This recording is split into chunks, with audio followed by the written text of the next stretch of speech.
Chegamos ao Salmo de número 30, com muita alegria, um Salmo de Davi, cântico da dedicação da casa.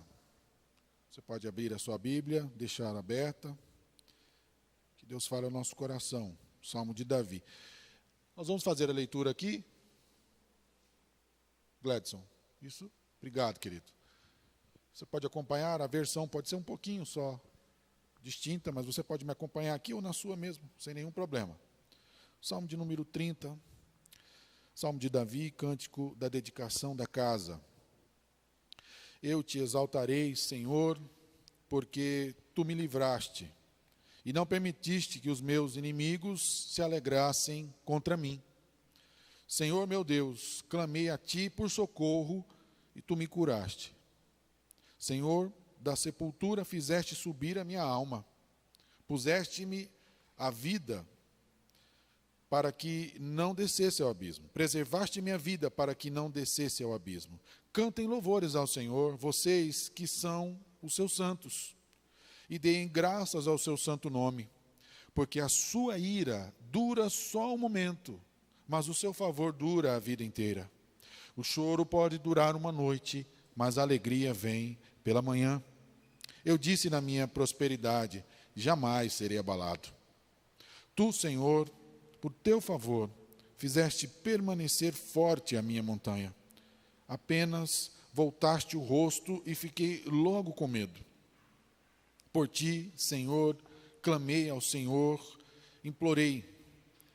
Que proveito obterás no meu sangue quando baixo a cova? Será que o pó é capaz de te louvar? Poderá ele declarar a tua verdade? Ouve, Senhor, e tem compaixão de mim. Sê tu, Senhor, o meu auxílio. Tornaste o meu pranto em dança alegre. Tiraste o meu pano de saco e me cingiste de alegria, para que o meu espírito te cante louvores e não se cale. Senhor, Deus meu, graças te darei para sempre. Queridos, esse salmo é um salmo que o motivo principal dele é um elogio. Davi está pronto a elogiar ao Senhor, a engrandecer o nome do Senhor. Ele começa dizendo, eu te exaltarei. Ele termina o salmo, eu te darei graças para sempre. É um inclusio. Ele começa falando, descrevendo o sofrimento dele passado, mas também descreve a maravilhosa graça, essa recuperação que ele passou, essa cura que ele recebe do Senhor. Ele conclama os santos para que em louvor possam adorar ao Senhor. Portanto, é um salmo de individual, mas também é um salmo de ação de graças. É um salmo que ele bendiz ao Senhor, talvez semelhante ao salmo de louvor de Ezequias. Mas o cerne do salmo, e que me chama bastante atenção, é que ele tem um contraste entre a ira de Deus e a misericórdia e o favor de Deus. São duas coisas aparentemente, talvez da nossa limitação de entendimento, contraditórias. Como é que Deus pode manifestar a sua ira e ainda assim também manifestar a sua misericórdia? Deus é justo? Sim. Deus é misericordioso? Sim, Ele também o é. A sua misericórdia também é uma característica. E o importante neste salmo, nessa descrição que Davi está nos dando, é que tanto a ira de Deus, ou quanto o seu favor, são dispensados aos seus filhos aqui. Aos seus. Há uma descrição diferente. Não podemos aqui entender a ira derramada sobre os ímpios como a ira derramada sobre os seus filhos. Não, a ira aqui de Deus descrita é como uma disciplina, algo que Deus manifesta aos seus filhos com um propósito santo de restauração, com um propósito santo de cura. Então nós podemos ver a temática desse salmo, a restauração de uma doença, o louvor a Deus, e talvez isso nos deixa com dificuldade de entender a dedicatória do salmo, né? Ele começa dizendo, Salmo de Davi, cântico da dedicação da casa ou do templo. Davi não construiu o templo, o que me leva a entender que toda essa descrição inicial, ela é posterior. Esse salmo é escrito por Davi com toda a sua alegria. Então ele se torna um salmo nacional, ele se torna um salmo conhecido, e então ele é utilizado pelo povo de Deus quando retorna do exílio na dedicação do segundo templo. E então ele é utilizado, e ele é lido, e ele é dedicado, sim, à casa do Senhor. E talvez isso nos faça entender essa temática desse salmo com essa oração de Davi aqui no Salmo 30.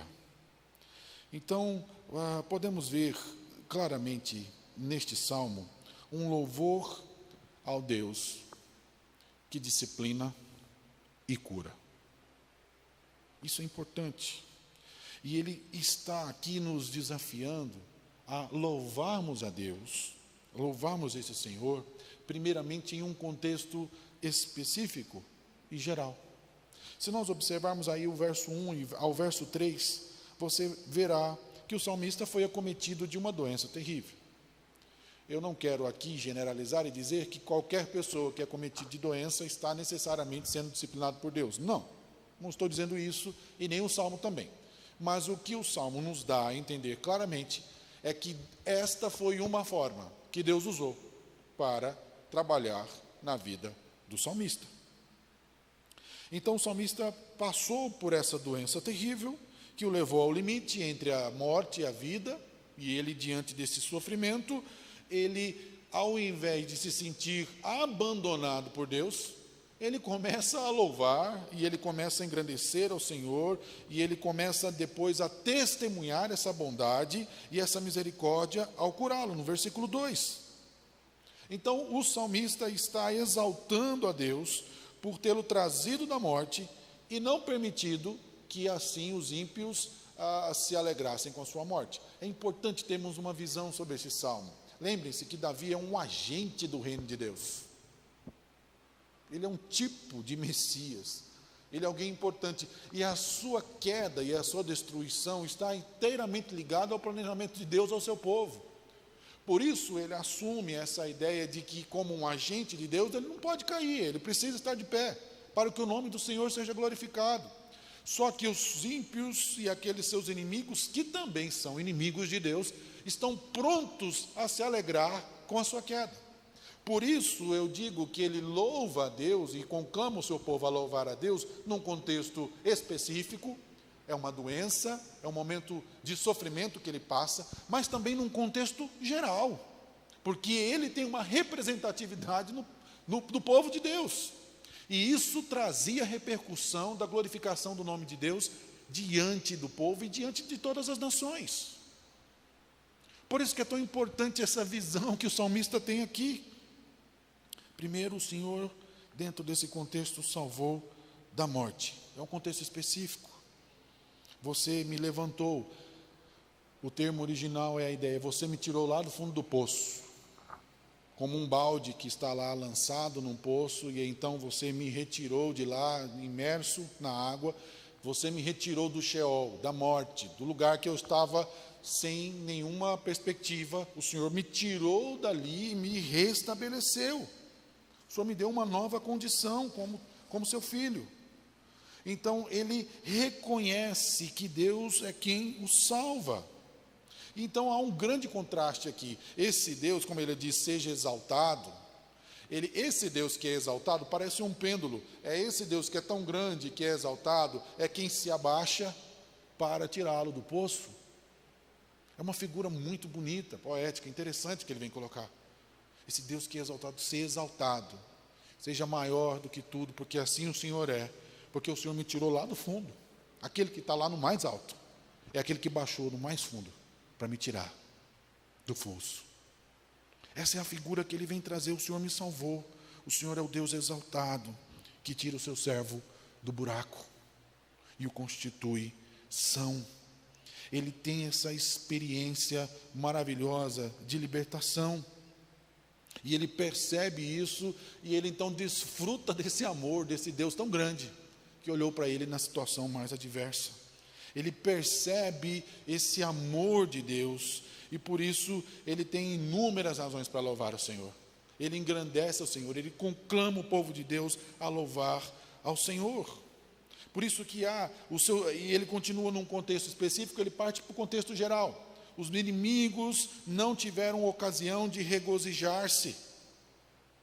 Aqueles que são inimigos não somente dele, mas inimigos do Senhor, não poderiam se regozijar, se alegrar, porque o Senhor agiu com misericórdia. O Senhor me perdoou, nós vamos ver mais à frente. O Senhor me curou. O Senhor me restabeleceu. O velório estava marcado e desse velório virou uma festa. Essa é a ideia. Ele não via mais nada.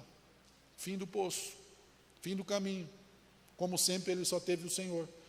E Deus, na sua imensa misericórdia e graça, decidiu manifestar o seu poder, o retirando daquela condição. Por isso ele faz esse contraste. Enquanto os meus inimigos se alegrariam com a minha morte, lá no versículo 11 ele diz, ele me veste de alegria.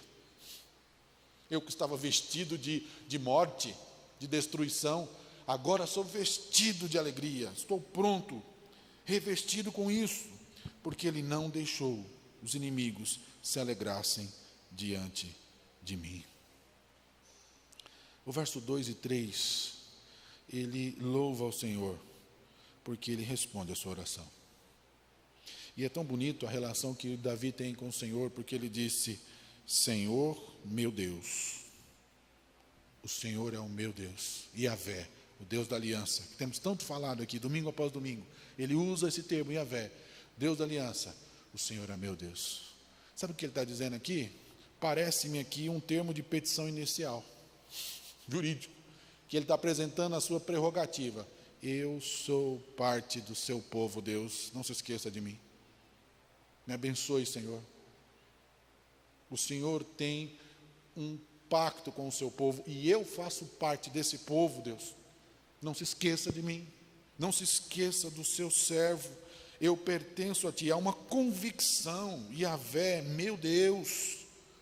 Se eu sou seu povo, Deus, como eu tenho essa convicção, então eu devo desfrutar das promessas de cuidado de seu filho. O Senhor é meu pai. E o Senhor cuida de mim como seu filho. Por isso, o ato do Senhor de restaurar ou curar o salmista traz essa repercussão geral. Não trouxe só alegria porque a enfermidade saiu dele, mas trouxe alegria também porque os inimigos do Senhor foram envergonhados. É um aspecto geral. Ele destrói a exultação dos inimigos. Veja que o pensamento dele nunca é voltado a si mesmo tão somente. Nunca voltado a si. Ele se vê como um agente do reino, como um agente do Senhor, entende que as coisas acontecem com um propósito e vê também que quando Deus cura, Ele está manifestando um propósito muito além dele. É uma especialidade de Deus agindo no seu povo e não necessariamente um personalismo que muitas vezes somos tentados a fazer diante de Deus. Que muitas igrejas utilizam-se apelando, você é especial demais para Deus, você é isso. Sim, meu irmão, como todos os outros que fazem parte da família santa, da fé. Somos todos iguais, onde o amor de Cristo se manifestou. Por isso ele consegue olhar também para esse contexto geral dessa manifestação da cura de Deus na sua vida. Deus, ao manifestar a sua cura, fica claro diante de todos que Deus retribui bem aos seus filhos. Para que os ímpios não se alegrem e olhem para ele e falem, está vendo? O que vale a pena ser justo? O que vale a pena adorar o seu Deus? O que vale a pena se privar dessas coisas? Parece-me que ele tem essa figura clara, que fique claro que Deus cuida dos seus filhos. É esse tipo de argumento que ele está falando quando ele diz, Yahvé, Senhor meu, o Senhor que me tirou da cova, o Senhor que é o exaltado, que se abaixou lá no fundo para me pegar. Nesse contexto, Deus, o Senhor me trouxe alívio pessoal, mas também o Senhor exaltou o seu nome diante do seu povo. O seu nome é exaltado e bendito. Querido, que não haja confusão, o seu contexto individual não seja capaz de sobrepor a ideia do contexto geral do povo de Deus. Cuidado. Mais à frente nós veremos que quando ele toma essa individualidade, esse sentimento tão somente de si mesmo como o único que importa, ele cai no pecado da autossuficiência, e ele cai no pecado do egoísmo, e nós podemos ver a consequência disso. É tão importante para nós, como o salmista que passou por essa circunstância, olharmos para o Senhor e entendermos esse plano específico. Deus ama você sim, Deus não quer ver e não tem alegria no sofrimento que nós podemos passar. Mas o projeto e o plano dele, dentro da eternidade, é muito maior do que qualquer individualidade que nós tenhamos. Isso precisa ser claro. Ele cuida de cada aspecto específico. Nenhum cabelo cai, nenhuma folha cai de uma árvore, sem que seja projeto de Deus. E toda a nossa individualidade está dentro desse projeto do Senhor na eternidade. Então, até o verso 3, nós podemos ver esse cuidado de Deus e essa manifestação. E a partir do versículo 4 em diante, até o final, nós observamos que esse louvor ao Deus que disciplina e cura também conduz a entender todo o contexto redentivo. É porque ele é salvo que ele consegue entender tudo isso que está acontecendo. Nós podemos ver do versículo 4 ao versículo 7, está cheio de contraste. A sua ira, versículo 5, o seu favor. Momento e vida, versículo 5, choro e alegria, noite e manhã, firme e consternado. Tudo isso expressando essa profundidade desse cuidado de Deus e esses benefícios de que ele, em todo momento, não apostatou. Mas quando chegou a adversidade, ele se propôs a louvar e engrandecer esse Deus, porque ele não tem outro meio, ele não tem outro recurso, ele desconhece qualquer outra coisa. Se Deus é o Senhor de tudo, se Deus é o Senhor da sua vida, a quem ele poderia recorrer? Quem mais ele poderia buscar? Portanto, ele experimenta, diante de uma situação como essa, viver a dependência do Senhor. E por isso ele louva a Deus.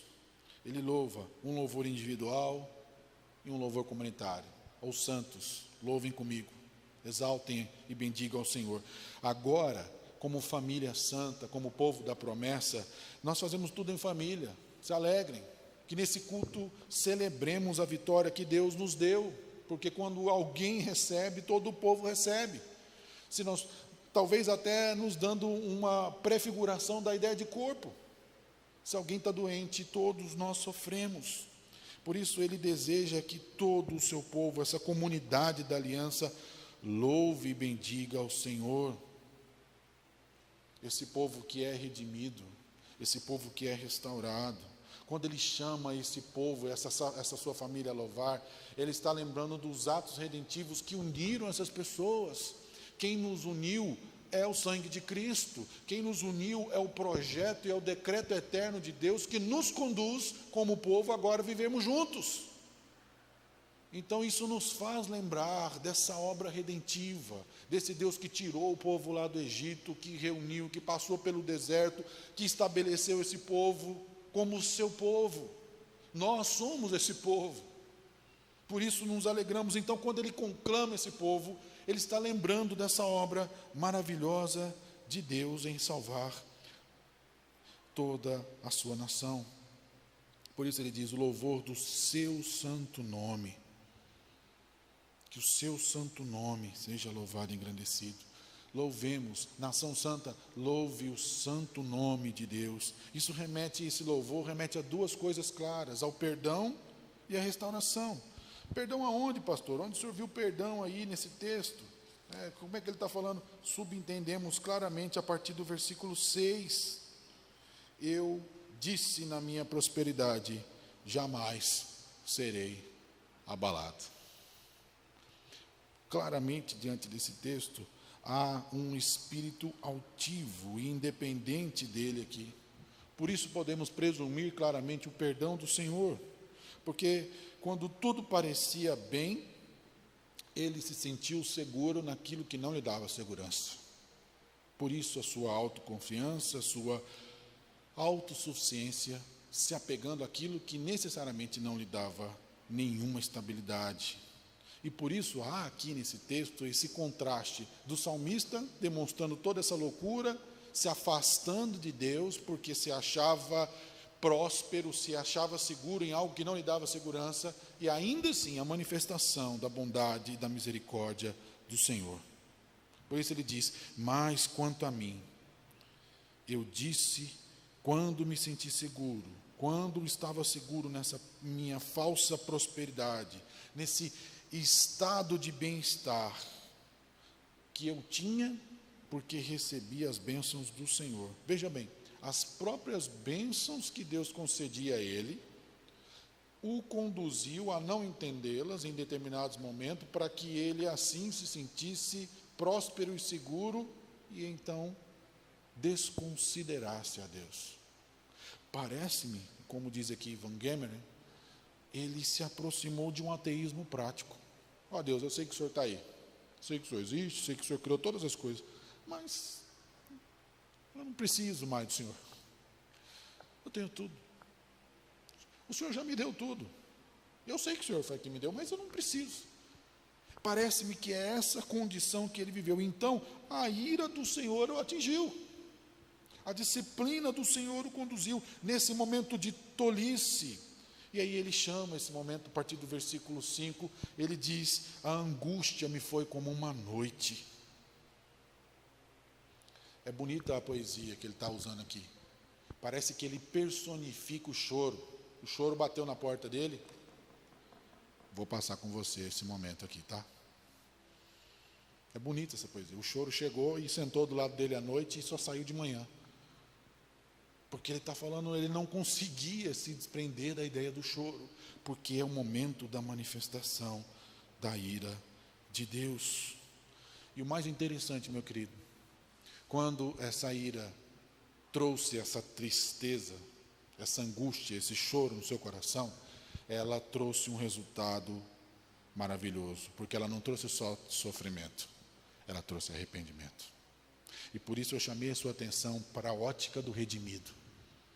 Porque o redimido, o restaurado, aquele que faz parte do povo da aliança, aquele que encontrou-se verdadeiramente com Cristo, ele não vai olhar tão somente para o sofrimento por uma ótica de desilusão ou de apostasia diante de Deus, mas ele vai se colocar diante de Deus. Ele compreende tudo isso que Deus está fazendo, e então ele se põe a adorar ao Senhor. Então ele se põe a entender tudo que passou, e ele experimenta o perdão. Ele pode experimentar isso. Por isso, o Senhor o restaura. E aí no versículo 5, então, enquanto que o sofrimento era como trevas e choro, a restauração e a cura é como a luz da manhã.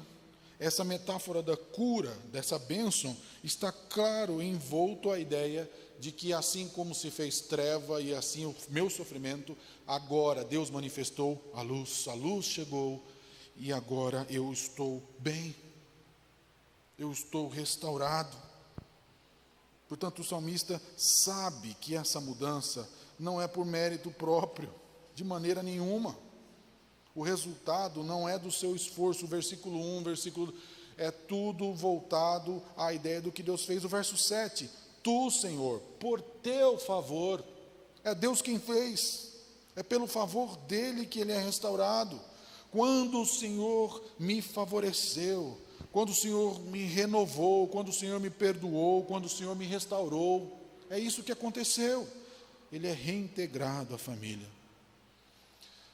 Me faz lembrar, nesse momento que ele vê esse favorecimento de Deus, lembrar-me do filho pródigo, amaldiçoando seu pai, desejando a sua morte. Ele então recebe a parte da herança que ele não deveria ainda receber, mas o pai ainda assim o deu. Alguns até o intitulam de pai pródigo, porque é o pai que gasta tudo para o filho. E ele sai, e quando tudo aquilo acaba e ele volta, ele é reintegrado. MacArthur trabalha muito bonita essa figura dessa reintegração do filho pródigo, num contexto lá oriental. Aquele que renegasse o seu pai naquele momento e ele aparecesse, tivesse a coragem de dar as caras ali naquela cidadezinha ou naquele momento, ele seria apedrejado, ele seria ultrajado. E é por isso que esse encontro maravilhoso de reintegração, o pai de longe, quando ele vê o filho chegando, diz o texto que ele corre de encontro ao seu filho. Ele abraça o seu filho. E eu fico imaginando esse momento dele trazendo o seu filho diante de toda a vila, diante de todo mundo, trazendo novamente dignidade para o filho, protegendo, falando, ó, se eu estou abraçando, se eu estou acolhendo, quem é que vai atirar a primeira pedra? Esse momento de reintegração é maravilhoso quando Deus me favoreceu. Quando o seu favor se chegou a mim, o Senhor é o meu favor. A sua disciplina, ela é dolorosa e pode ser comparada com a morte, porque aqui é um paralelismo. Raiva, ira, morte. Olha, Deus, a sua ira é semelhante à morte, mas o seu favor é semelhante à vida. E ele vai usando essa figura. E é tão importante para nós vermos isso. O Senhor não abandona os seus filhos. Seus filhos não são abandonados, nem mesmo quando se voltam contra ele. Então, pela graça de Deus, o salmista agora se sente seguro. Ele tem essa experiência de Deus. O versículo 7 ele diz: Tu, Senhor, por teu favor, fizeste permanecer forte a minha montanha. Olha que figura que ele está usando aqui. Porque por causa da tua força, por causa do teu favor, o Senhor que é grande, que é o exaltado, que abaixou, que me tirou lá do poço, agora eu estou firme como uma montanha, Deus. Eu sinto firmeza, como ele usou em inúmeros outros salmos, essa ideia de ser colocado sobre um monte, de estar sobre um lugar alto e firme, porque o Senhor me colocou sobre essa condição. Sabe o que isso nos faz entender, queridos? Que quando nós somos fortes, Paulo já falou isso, nós somos o quê?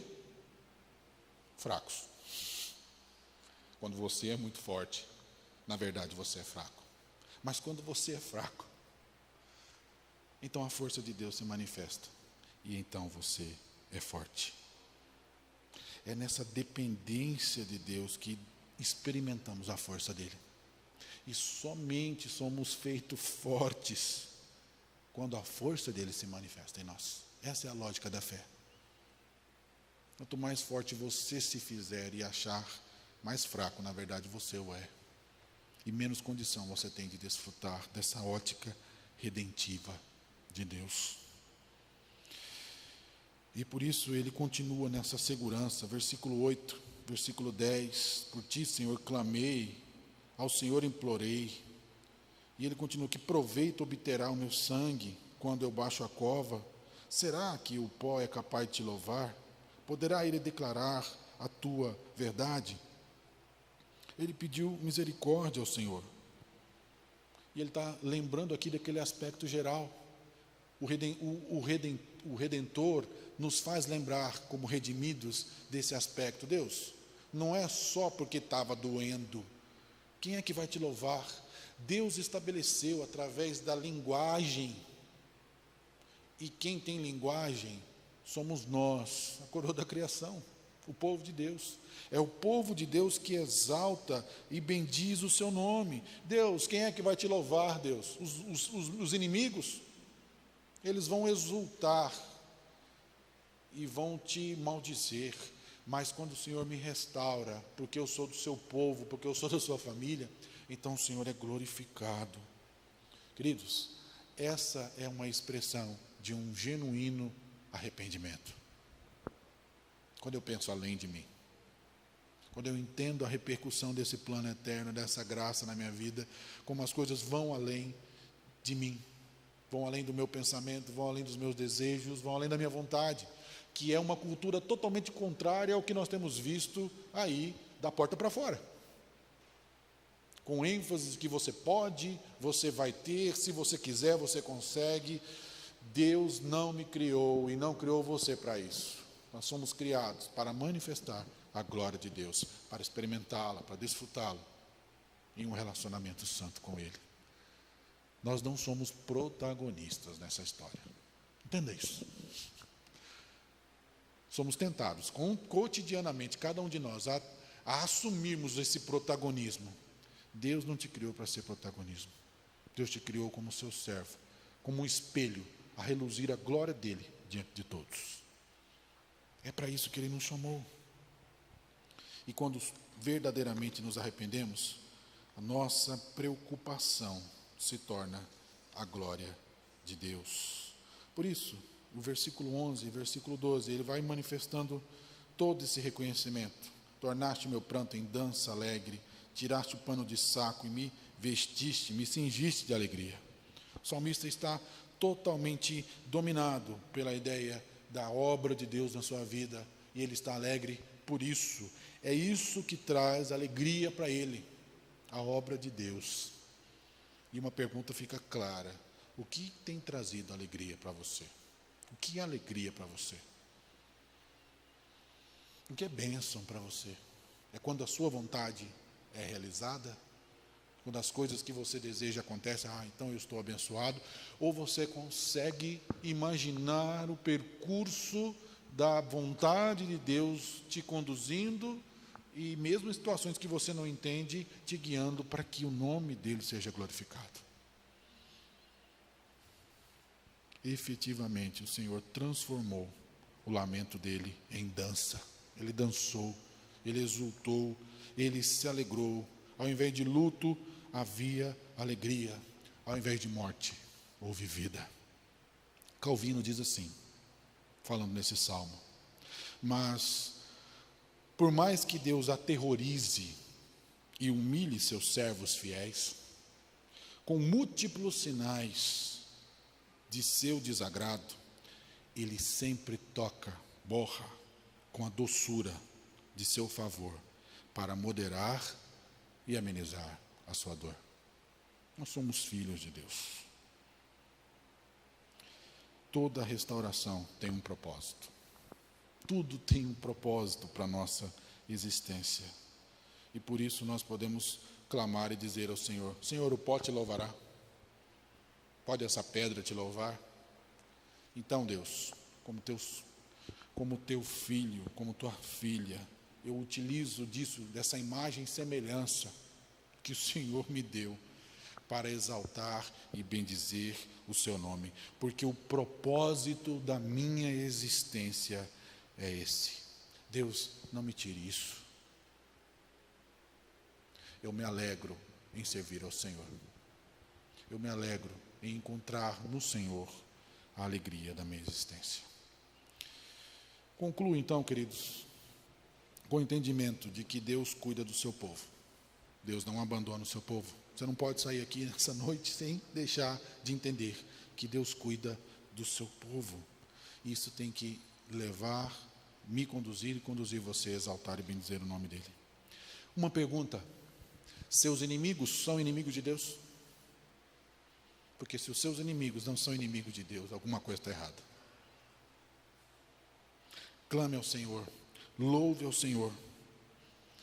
A quem mais você poderia fazer? O que mais você pode fazer nessa vida, se não recorrer ao poder e à glória do nosso Deus? Compreenda a ira de Deus. Deus ama, Deus disciplina. Cuidado com a autossuficiência. Sua força é sua fraqueza. Se alegre em Deus. A única e autêntica alegria que podemos encontrar é no Senhor.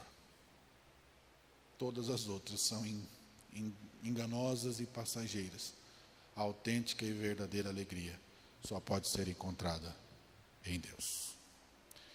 Em nome de Jesus. Amém. Senhor, obrigado pela palavra santa do Senhor, este salmo tão precioso, que nos leva a entender a experiência do salmista contigo e também como podemos, ó Deus, desfrutar dela assim.